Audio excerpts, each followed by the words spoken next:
Imagine reading a case file and finding a detail so strange you assume it must be a typo.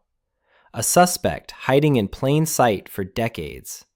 Investigators solving cold cases with technology that didn't exist when the crimes occurred. Letters and ciphers that challenged code breakers for generations. These sound like the inventions of a Hollywood writer. They are not. Every single one is documented, verified, and part of the public record. Want to hear 20 such facts? Then subscribe and come with us. Number 1. In 1991, a critical failure in police judgment in Milwaukee would later reshape training protocols nationwide. Officers responding to a welfare check accepted a stranger's explanation without verification, returning a distressed teenager to a dangerous situation. The case became a landmark study in the importance of thorough wellness assessments and is now taught at police academies across the country. Number 2. Edmund Kemper's case became a study in contradictions for criminal psychologists. Standing 6'9", he had been institutionalized as a teenager, then released and monitored. What baffled investigators was his social integration. He frequented a local bar popular with off-duty detectives, earning their trust while they unknowingly discussed active cases in his presence. His interviews from prison remain part of FBI behavioral analysis training. Number 3. The paths of two suspects crossing by chance on a Texas highway became a footnote in criminal investigation history. Henry Lee Lucas later described picking up a hitchhiker who unsettled him, a rare moment of unease for a man investigators were tracking. That hitchhiker was Ottis Toole. The coincidence raised questions about predatory behavior patterns that researchers still examine today. Number 4. The investigation into John Wayne Gacy's suburban Chicago property became one of the largest forensic recovery operations of its era. What struck investigators was the contrast.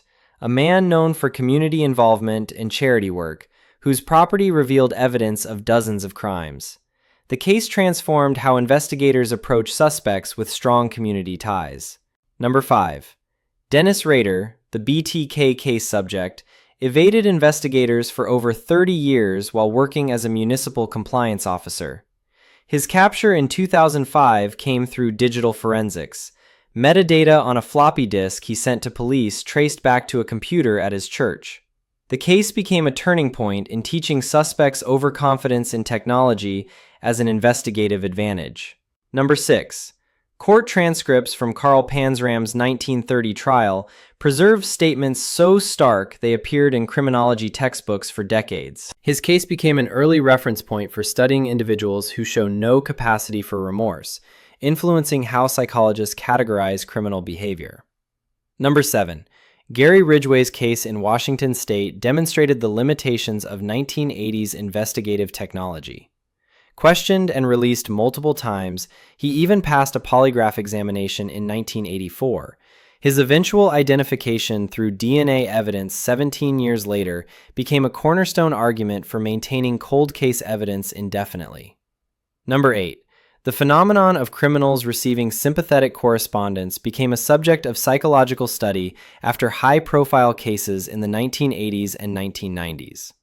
Researchers examined why certain cases generated thousands of letters to incarcerated individuals, leading to academic papers on parasocial relationships and media influence. Number 9. The emergence of murderabilia, collectibles connected to notorious criminal cases, created ethical debates that continue today. Auction records show items like signed correspondence and personal effects commanding significant prices, raising questions about profit from tragedy and the psychology of collectors. Number 10. The business activities of incarcerated individuals became a legal gray area examined after several high-profile cases. Some death row inmates produced artwork that sold for thousands, prompting states to pass Son of Sam laws restricting criminals from profiting from their notoriety. Number 11. Final statements from condemned individuals have been recorded and studied by researchers examining criminal psychology. Some referenced pop culture, others maintained claims of innocence. These records became data points for understanding how individuals process their circumstances. Number 12. Requests by convicted criminals to have their brains studied posthumously open discussions about the neuroscience of criminal behavior. While most requests were declined, the recorded interviews from cooperative subjects became teaching materials for behavioral science programs. Number 13.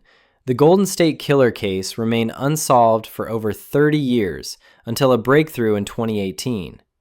Investigators used public genealogy databases to trace DNA from preserved evidence, eventually identifying a former police officer who had worked in the same region during the original investigation. The technique revolutionized cold case methodology. Number 14. Israel Keyes challenged investigative assumptions by deliberately avoiding patterns. He buried supply caches years in advance and selected targets with no connection to his home region. His methods became a case study in how behavioral profiling must adapt to suspects who understand and evade traditional detection methods. Number 15. Court transcripts preserve the statements made during sentencing hearings, offering researchers insight into how convicted individuals present themselves. The calm delivery observed in some cases became a point of study for psychologists examining emotional detachment. Number 16. The Zodiac case in California generated one of the longest-running investigations in American history. The suspects sent coded messages to newspapers, challenging cryptographers. Some ciphers took over 50 years to decode. The case remains officially open, a testament to the limits of investigation without physical evidence. Number 17. Final interviews given by condemned individuals before execution became subjects of media analysis. Researchers studied how suspects attempted to shape public narratives even in their last hours, revealing patterns in self-presentation and blame attribution. Number 18. Written correspondence has solved cases that seemed destined to go cold. In one notable instance, a letter sent to a victim's family contained enough specific detail to enable an arrest. Such documents remain in court archives as evidence of how compulsion can override self-preservation. Number 19.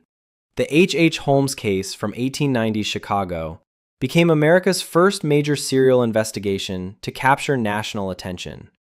The unusual architecture of his building, with hidden rooms and unusual modifications, prompted early discussions about how physical evidence and property records could aid investigations. Number 20. A detail that persists in FBI behavioral training. Suspects often revisit locations connected to their crimes. They may monitor news coverage, attend memorial events, or keep personal tokens. For investigators, understanding this behavior pattern has helped solve cases where physical evidence was limited. The lesson taught to new agents isn't about what danger looks like. It's about recognizing how seamlessly it can blend into everyday life. If criminal investigation history fascinates you, tell us in the comments which cases made you think differently about how crimes are solved. Have a documentary or book that changed your perspective? Share it below. Like, subscribe, and come back for the next one.